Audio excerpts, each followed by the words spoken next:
नमस्कार दोस्तों, स्वागत है आपका आपके अपने यूट्यूब चैनल मन अप स्टोरीज में। दोस्तों, ये कहानी चल रही है कठिन सफ़र और उसके 2 सीज़न अपलोड हो चुके हैं। तीसरे सीज़न का ये चौथा पार्ट है। इससे पहले के 2 पार्ट भी अपलोड हो चुके हैं। तो दोस्तों, ये सारे पार्ट्स पढ़ने के लिए आपको डिस्क्रिप्शन बॉक्स में कठिन सफ़र नाम की प्लेलिस्ट मिल जाएगी, वहाँ से जाकर आप सारे पार्ट पढ़िएगा। दोस्तों, ये पार्ट शुरू करने से पहले मैं एक चीज़ आपसे डिस्कस करना चाहती हूँ। प्लीज़ कमेंट करके मुझे उसकी राय दीजिए और अपनी भी राय मुझे शेयर कीजिए कि मैं एक चैनल क्रिएट करना चाहती हूँ जिसमें मैं आपसे डायरेक्ट इंटरेक्ट कर सकूँ और कुछ ऐसी चीज़ें मेरे दिमाग में है जो मैं आप लोगों तक शेयर कर सकूँ। तो दोस्तों, उसके बारे में आप ज़रूर बताइएगा। तो चलिए इस नए पार्ट को हम शुरू करते हैं। वट, फिर तुमने क्या किया? उस लड़के ने चौंक कर कहा। नहीं, लेकिन मैंने आशा के मन में ईशान के लिए हेड पैदा करनी चाहिए। जहाँ तक मुझे लगता है, आशा अभी भी ईशान के लिए सॉफ्ट कॉर्नर रखती है। अगर ईशान और आशा को हमेशा के लिए अलग करना है तो जल्द से जल्द आशा की लाइफ में कोई और लाना पड़ेगा। कोई और तो तब आएगा ना जब आशा आने देगी, वरना उसकी जैसी लड़की के लिए लड़कों की लाइन लगी पड़ी है। ऐसा क्या करें कि वो किसी और से शादी करने के लिए मजबूर हो जाए। इतनी स्ट्रॉन्ग लड़की को मजबूर करना नामुमकिन है, क्योंकि उसकी कोई कमजोरी नहीं है। बात तो सही कह रहे हो तुम। उसके माँ बाप से उसके रिश्ते पहले जैसे ही हैं क्या? हाँ, क्योंकि उसके माँ बाप ने उसे काफ़ी नीचा दिखाया था जब उसने ईशान को तलाक देने का फैसला लिया था। आशा चाह कर भी उनसे कोई रिश्ता नहीं रखना चाहती। आशा के भाई भाभी हैं उनके पास, तो कोई और ऐसा हो जो उसके करीब हो। मैंने किसी और को उसके करीब आने ही नहीं दिया। तब तो तुमसे बेहतर कौन ही कर सकता है इस काम को। कोशिश करूँगी। कोशिश नहीं, तुम्हें करना ही पड़ेगा। ठीक है, रितु ने कहा और दोनों ने टेबल पर रखे डिनर पर फोकस किया। जैक यार, एक बात है जो बार बार मुझे खाई जा रही है। तुझे याद है जब उस दिन हम उस रेस्टोरेंट में गए थे पार्टी करने? तब तो गुस्से में वहाँ से आ गया था और मैं आशा की सहेली के साथ डिनर करने रुक गया था। उस समय उससे बात करके मुझे ऐसा लगा कि वह नहीं चाहती कि मैं और आशा मिलें। वैसे यह बात तो मैं काफ़ी दिनों से जानता भी हूँ, मगर अब उसके पास एक स्ट्रॉन्ग रीज़न है कि पिछले 5 साल से वो आशा के बहुत करीब रही है, इसलिए उसने आशा का विश्वास भी जीत रखा है। मुझे ऐसा लगता है कि वह पूरी-पूरी कोशिश करेगी कि आशा मुझसे ना मिल पाए। यार, मुझे कुछ भी करके उस लड़की का इरादा पता लगाना है कि आखिर वह चाहती क्या है। जैक यार, इंडिया में कोई ऐसा तेरा रिश्तेदार या जानकार है क्या जो मेरी वहाँ जाने के बाद मदद कर सके यह जानने में कि आखिर वह लड़की क्या चाहती है? नहीं यार शान, ऐसा तो मुझे कोई याद नहीं आ रहा। और वैसे भी यार, जयपुर में तो मेरी कोई जान पहचान बिल्कुल भी नहीं है, क्योंकि मैं तो खुद हैदराबाद से बिलोंग करता हूँ। तो मैं जयपुर में किसी से नहीं जानता। फिर भी अगर मैं तेरी कोई हेल्प कर पाऊँगा तो ज़रूर करूँगा। बस यार, तू उससे सावधान रहना, क्योंकि यह आस्तीन के छिपे हुए सांप होते हैं जो कब डस ले पता ही नहीं चलेगा। तुझे उस सांप से खुद की और भाभी जी की दोनों की रक्षा करनी है। अब तेरे पास एक नहीं 2-2 टास्क हैं। देखना है तू कौन से टास्क को ज़्यादा अच्छे से कर पाएगा। तुझे भाभी जी को भी पाना है और साथ ही साथ उसके इरादों को भी भांपना है कि अगर आखिर वह चाहती क्या है। तू कुछ भी करना, परंतु ऐसे लोगों को अपने बीच में कभी मत आने देना। और हो सकता है वह आशा को तुम्हारे खिलाफ भड़काए, परंतु तुम्हें धैर्य से काम लेना होगा। कुछ इस तरीके से करना होगा कि उसका पर्दाफाश कर सको, क्योंकि तू जानता है कि आशा उस पर तुझसे ज़्यादा बिलीव करती है। यही तो बात मेरे दिमाग में बार बार खटक रही है कि 5 साल से उसने आशा का विश्वास जीता है और वह ज़रूर आशा को मेरे खिलाफ भड़काएगी। और आशा तो वैसे भी मुझसे नफरत करती है। अब यह मेरी अग्नि परीक्षा है। देखना होगा कि कितनी मुश्किलों के बाद मैं आशा को पाऊंगा। कितनी ही अग्नि परीक्षा मुझे देनी हो उसके लिए, परंतु मैं यह वादा करता हूँ कि मैं रितु को उसकी चाल में सक्सेस नहीं होने दूंगा। मैं जी जान लगा दूंगा, परंतु आशा को पाकर रहूंगा। यही आग ही तो चाहिए थी मेरे दोस्त, जो अब तेरे अंदर लग चुकी है। तो पक्का अब तू आशा को पालेगा। तुझे उसको पाने से अब कोई नहीं रोक सकता। बेशक आशा तुझसे नफरत करती हो, परंतु तुम जानते हो आशा का पहला प्यार तुम ही हो। जब कोई इंसान किसी से प्यार करता है तो उससे नाराज़ हो सकता है, लेकिन बहुत ज़्यादा समय तक नहीं। 5 साल भी तुम लोग दूर रहे, यह भी तेरी ही गलती की वजह से था। तू चाहता तो जल्दी से सब कुछ हो सकता था, परंतु कोई बात नहीं, देर आए दुरुस्त आए, जब जागे तभी सवेरा। अगले दिन ईशान और जैक और उसका एक और फ्रेंड एयरपोर्ट पर पहुंच गए। ईशान 5 साल से कैलिफोर्निया से बाहर नहीं गया था, तो इतने सालों बाद अपने दोस्तों को छोड़कर जाना उसे भावुक कर गया। तू इमोशनल मत कर यार, जल्दी से इंडिया जाकर मेरी गर्लफ्रेंड के लिए आशा के ब्रांड्स के सारे प्रोडक्ट्स भिजवा देना, ईशान के दूसरे दोस्त ने कहा। जैक ने भी साइड लेते हुए कहा, और मेरे लिए भी एक काम करना होगा। क्या? आशा अपनी प्रोडक्ट लॉन्च के लिए इतनी बड़ी बड़ी एक्ट्रेस को कास्ट करती है, एक मुलाकात मेरी भी करवा देना दीपिका पादुकोण से। बिल्कुल। और कुछ? शान ने मुस्कुराकर कहा, नहीं, बाकी तो आशा रस्तोगी जी को अपनी भाभी कहकर ही हम लोग बड़े लोगों की फीलिंग्स ले लेंगे। जैक ने कहा, तो तीनों एक साथ हंस दिए। ईशान अपनी फ्लाइट से इंडिया आ गया और वहां से सीधा जयपुर आशा की कंपनी में आ गया। उसे आशा के बारे में सब कुछ पता था, वो किस टाइम क्या करती है, कहाँ रहती है। ईशान भारत के समयानुसार शाम को 6 बजे के वक्त जयपुर आशा की कंपनी में पहुंचा था। उस वक्त आशा ऑफिस में ही थी। ईशान ने ऑफिस में घुसना चाहा तो गार्ड ने रोक लिया। ईशान ने अपने पर्स से एक कार्ड निकाला और गार्ड को दिखाया, तो उसने उसे जाने दिया। ऑफिस में से लगभग सब लोग जा चुके थे, कुछ कुछ लोग अपना काम कर रहे थे। आशा अपने कैबिन में बैठी लैपटॉप पर कुछ कर रही थी। ईशान ने उसके कैबिन का दरवाज़ा नॉक किया, तो आशा ने बेख्याली में ही आने की परमिशन दे दी। आशा रस्तोगी, ईशान ने आशा के सामने वाली कुर्सी पर बैठकर कहा। ईशान की आवाज़ अपने कानों में पड़ते ही आशा ने नज़र उठाकर देखा, और ईशान को सामने देखकर उसकी आंखें हैरानी से फैल गई। उसे यकीन ही नहीं हुआ कि सामने बैठा इंसान ईशान है। ईशान को पहले से पता था आशा का एक्सप्रेशन क्या होने वाला है। ईशान ने आशा की आंखों में आंखें डालकर मुस्कुरा दिया। तुम यहाँ? आशा ने चौंक कर पूछा। हाँ, क्यों, कोई परेशानी? तुम यहाँ क्यों आए हो? नौकरी के लिए। सॉरी, यहाँ कोई पोस्ट खाली नहीं है, लेकिन मैंने तो अखबार में एडवर्टाइजमेंट पढ़ी थी, तभी आया हूँ। मैं तुम्हें नौकरी नहीं दे सकती? कोई कारण? सब कुछ बताना ज़रूरी नहीं है, लेकिन मुझे जानना है। ईशान, तुम अच्छे से जानते हो वजह। मैं नहीं जानता आशा, ईशान ने आशा के टोन में ही कहा। सब जानते हैं, तुम ही मेरे एक्स हस्बैंड हो। हाँ तो ये कि मैं सहज नहीं रह सकती, और तुम होते कौन हो जिसे मैं एक्सक्यूजेस दूं? अच्छा, तो तुम सहज नहीं रह सकती, ये प्रॉब्लम है। बहुत सी प्रॉब्लम है। और क्या क्या? तुम खुद सबसे बड़ी प्रॉब्लम हो मेरे लिए। सॉरी, इसका कोई इलाज नहीं है। Get out of my office. जा रहा हूँ, कल एग्जैक्ट टाइम पर ऑफिस पहुँच जाऊँगा। किस लिए? नौकरी करने के लिए। नौकरी पर तुम्हें रखा किसने है? मैंने खुद ही रख लिया। बहुत हाई पोस्ट नहीं ली है, बस एक छोटी सी पोस्ट में खुश हूँ मैं। Shut up. ओके, मेरा ज्वाइनिंग लेटर मुझे मेल कर देना। मेरा ईमेल आईडी वही है, पुराना वाला। कहकर ईशान उठा और दरवाज़ा खोलकर तेजी से केबिन से बाहर चला गया। आशा ने माथा पकड़ लिया और खुद में ही बड़बड़ाई, इडियट कहीं का। रात को रितु दिल्ली से लौट आई थी। आशा ने पूछा तो उसने झूठ बोल दिया कि वो रिश्तेदार से मिलने गई थी। हालांकि आज तक उसने ऐसे किसी रिश्तेदार का जिक्र नहीं किया था जो दिल्ली में रहता हो। आशा ने ज़्यादा पूछताछ नहीं की, क्योंकि वो सबकी प्राइवेसी का ख्याल रखती थी। काफ़ी दिन का काम पेंडिंग था, इसलिए आशा कल भी लेट सोई थी और आज भी उसने सोच रखा था कि देर तक काम करेगी। आशा अपने काम में लग गई।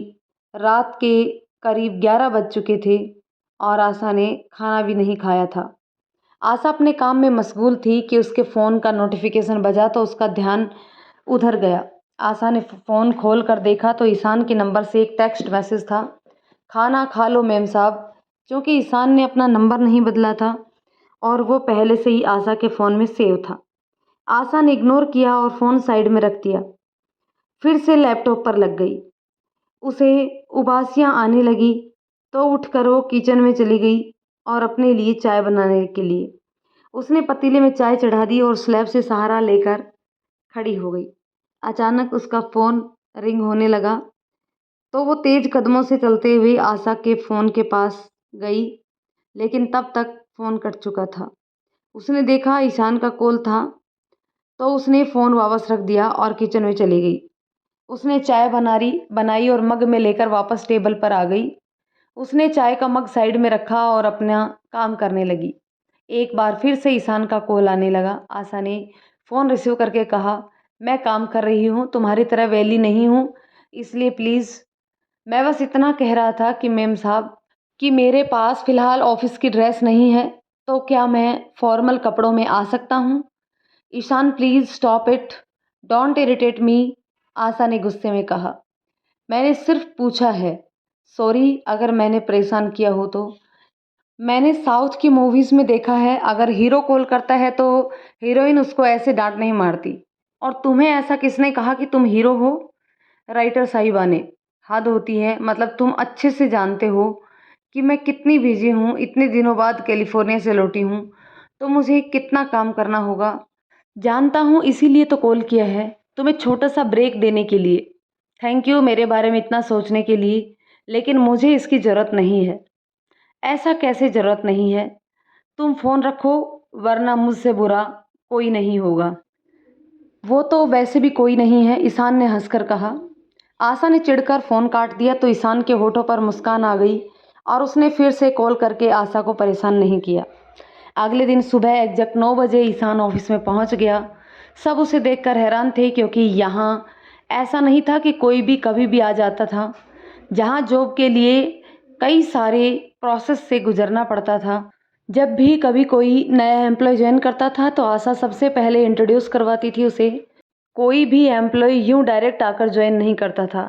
ईशान ने ऑफिस में घुसकर सबसे पहले गार्ड को नमस्ते किया, फिर एक जगह पर जाकर बैठ गया जहाँ काफ़ी दिनों से वो सीट खाली थी। लेकिन आशा वहाँ किसी को भी रखना नहीं चाह रही थी। कुछ दिनों के लिए वो खुद ही सबका काम देखभाल कर रही थी। लगभग सभी लोग जानते थे कि ईशान ही आशा का पति है, क्योंकि गूगल पर उसकी एक आध तस्वीरें मौजूद थी और साथ ही ये बात एक दिन रितु ने रिवील भी कर दी थी। ईशान का उस ऑफिस में आना सभी के लिए उम्मीद से बाहर था।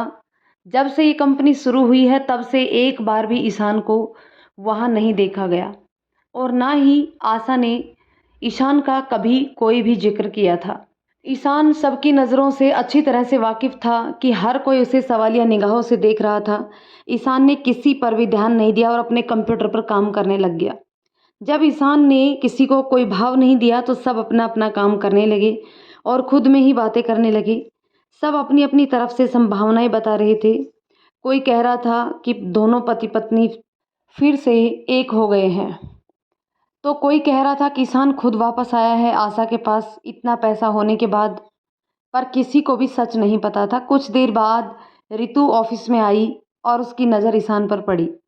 ईशान को वहाँ देखकर उसका चेहरा सफ़ेद पड़ गया। उसे तो यकीन ही नहीं हो रहा था कि ईशान आशा के पीछे पीछे इंडिया भी आ गया है।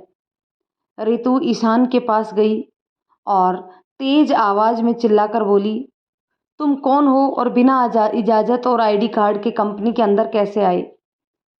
तुम कौन हो? ईशान ने अनजान बनते हुए कहा। तुम्हारी हिम्मत कैसे हुई मुझसे जुबान लड़ाने की? मैं इस कंपनी की मालकिन हूँ। रितु ने गुस्से में कहा। ओह, तो आप हैं Asha Rastogi. Hello ma'am, good morning. मैंने आज ही ज्वाइन किया है।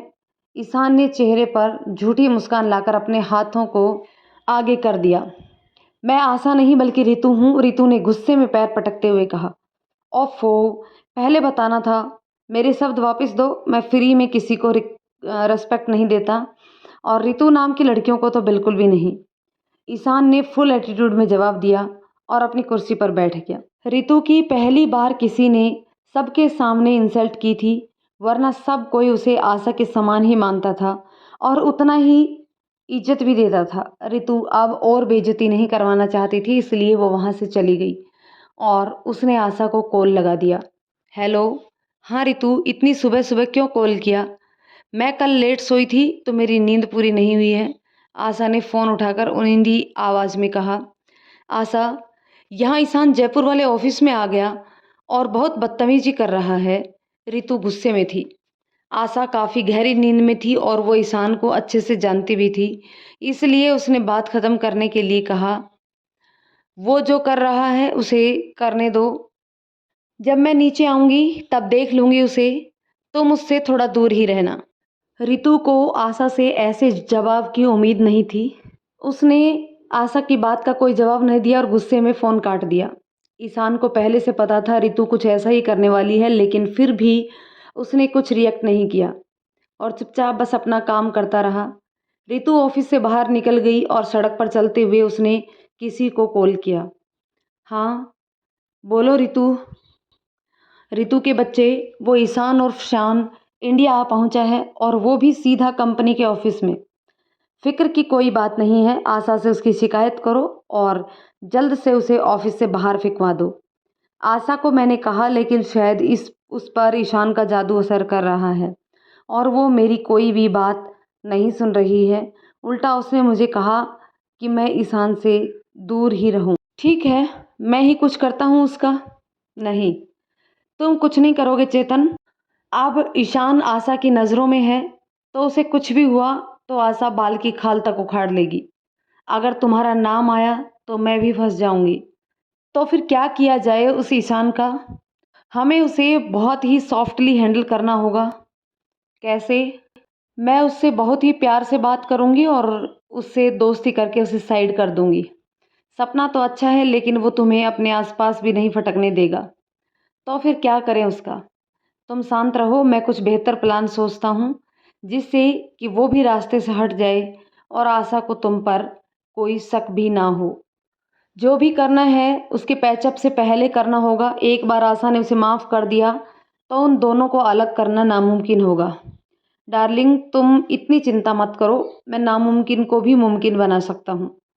देखती हूँ क्या करोगे, तुम बस देखती जाओ। अच्छा, फ़ोन रखता हूँ। बाय, कहकर रितु ने फ़ोन रख दिया और वापस अपने ऑफिस में आ गई। करीब 1 घंटे बाद आशा तैयार होकर ऑफिस में आई तो उसने सबसे पहले ईशान को ही नोटिस किया। एक बार के लिए तो आशा भी चौंक गई थी, फिर अगले ही पल उसे याद आया कि रितु ने उसे कॉल करके बताया था। आशा सबके सामने ईशान से कोई बहस नहीं करना चाहती थी। ईशान, कम इन टू माई केबिन, आशा ने चलते हुए थोड़ा तेज आवाज़ में कहा और बिना रुके अपने केबिन में चली गई। ईशान को तो बस आशा के इसी आदेश का इंतजार था। वो अपना सब कुछ काम छोड़कर तुरंत आशा के पीछे हो लिया। आशा अपने केबिन में जाकर अपनी कुर्सी पर बैठ गई तो ईशान भी आकर उसके सामने वाली कुर्सी पर बैठ गया। बोलो, थोड़ा जल्दी बोलना, मैं अपना काम बीच में छोड़ कर आया हूँ मैम साहब, ईशान ने अपने अंदाज में कहा। गेट अप, आशा ने उसे खड़े होने का इशारा किया। ईशान खड़ा हो गया और आशा की बात का इंतजार करने लगा। पीछे मुड़कर केबिन से बाहर निकलो और इजाज़त लेकर फिर अंदर आना, आशा ने फुल एटीट्यूड में कहा। ईशान के पास बोलने को कुछ नहीं था तो वो केबिन से बाहर निकला और परमिशन लेकर फिर से अंदर आया। मुझे लापरवाह लोग पसंद नहीं है, इसलिए आगे से ध्यान रखना, आशा ने अपने सामने रखे लैपटॉप के कीबोर्ड पर उंगलियां चलाते हुए कहा।